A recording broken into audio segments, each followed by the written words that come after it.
The Great Peace Summit was meant to be the galaxy's turning point. Every major species had gathered under one roof: ambassadors, warlords, and leaders seated beneath the glowing dome of the Galactic Unity Hall. The humans came prepared. Ambassador Elena Miles delivered a passionate offer: shared technology, mutual protection, and joint exploration. But as her voice echoed through the chamber, the laughter began. The Zinth Chancellor mocked Earth's naivety. The Valari Prince called them infant apes dreaming of diplomacy. In a calculated move, the Kelrax representative ripped the treaty and let the pieces fall like confetti. Humanity didn't argue. They didn't protest. Elena simply looked around, nodded slowly, and said, "Noted." Then, the entire Terran delegation stood and walked out calm, silent, unreadable. Many assumed Earth would return, begging for another chance. Instead, Earth went dark. Communications stopped. Trade ships vanished from galactic routes. Embassies closed their doors. What was once a constant stream of human activity turned into pure silence. At first, the galaxy laughed again. Then they noticed human satellites drifting beyond their borders, unmarked probes hovering above military bases. And in that sudden quiet, a feeling crept in, a cold realization that perhaps Earth hadn't left in shame, but had simply begun its next move. Just days after the summit, strange things began to happen in deep space. Merchant ships from the Kelrax Confederacy started disappearing. No distress signals, no wreckage, just silence. Then, a Zinth exploration cruiser vanished while charting a quiet star system. At first, officials blamed pirates or engine malfunctions, but those excuses wore thin as more ships disappeared, each without a trace. What troubled the galaxy most was the pattern. Only ships linked to the empires that had mocked Earth were vanishing. Even patrol fleets began to report eerie sensor glitches, brief shadows that moved too fast to track, systems going offline for minutes, and then nothing. A Valari captain claimed he saw a human symbol flash across his monitor just before blacking out. No one believed him until another ship found the same mark scorched into an asteroid near one of the last known locations. The governments panicked, quietly trying to investigate, but Earth's silence continued. No threats. No demands. Just this slow, creeping pressure in the void.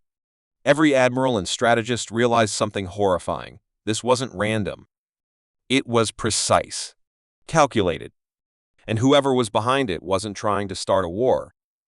They were sending a message the galaxy had no idea how to answer. Admiral Rethane of the Valari Navy sat in silence as the secret footage played before him.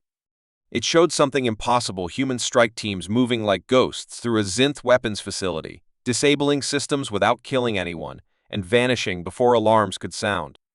Their armor was unlike anything seen before, completely invisible to scanners, fast, silent, and terrifyingly precise. The footage ended with one message carved into the metal wall: peace was offered. Panic spread across high councils. Leaders demanded answers. Who was doing this? Why were entire systems losing control without a single battle? Then whispers reached the Black Channels. Earth had activated something called the Earth Protocol. It wasn't a weapon. It was a plan, a method designed not for destruction, but disruption. Earth was breaking the power of empires without war, removing leaders by exposing their corruption, supporting their enemies without ever claiming land.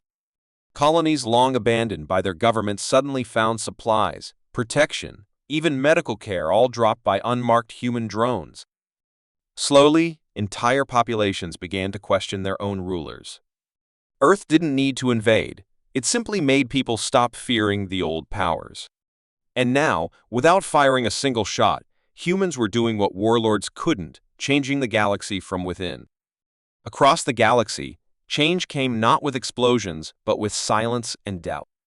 Colonies loyal to the great empires began to whisper about strange visitors, humans who offered food, clean water, and working technology with no strings attached. No demands. No threats. Just quiet support. And then, something even stranger happened. People began refusing orders. Entire Kelrax battalions laid down their weapons. Zinth factory workers went on strike, demanding to be treated like Earth's citizens were. Valari traders, once proud and untouchable, now openly asked human ships for escort and guidance.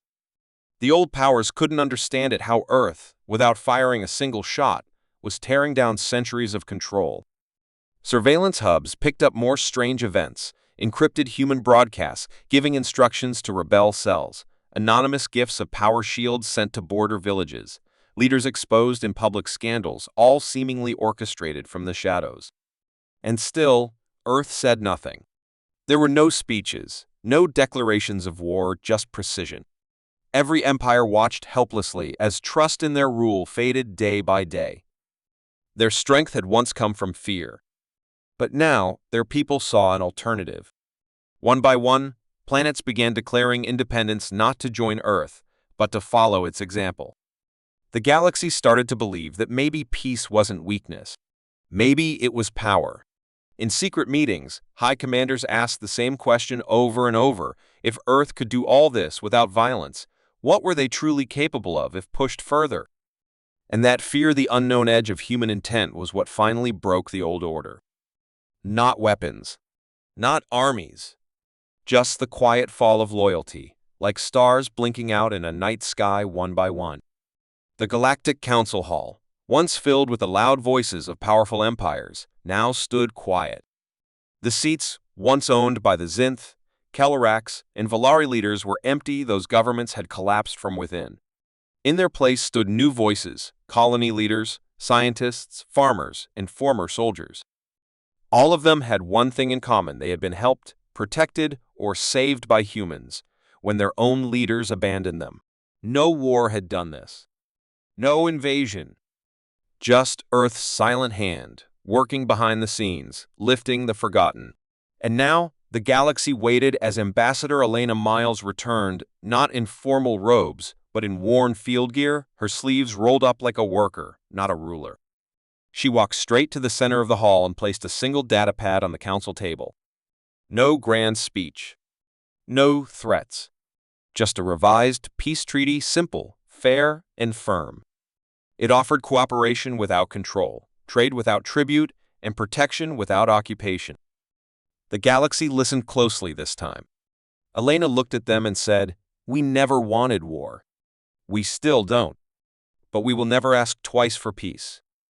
Her words hung in the air like a warning and a promise. One by one, every delegate voted yes. There was no applause, only a deep silence as everyone realized what had just happened. Earth hadn't conquered the galaxy. They had changed it. And they had done it without firing a single weapon. Later, as Elena left the hall, a young alien diplomat asked her how Earth had planned all this. She smiled faintly and replied, "We didn't plan to win. We just refused to lose with silence." Outside, above the stars, hundreds of human ships watched, not as conquerors, but as guardians of a peace they had earned the hard way.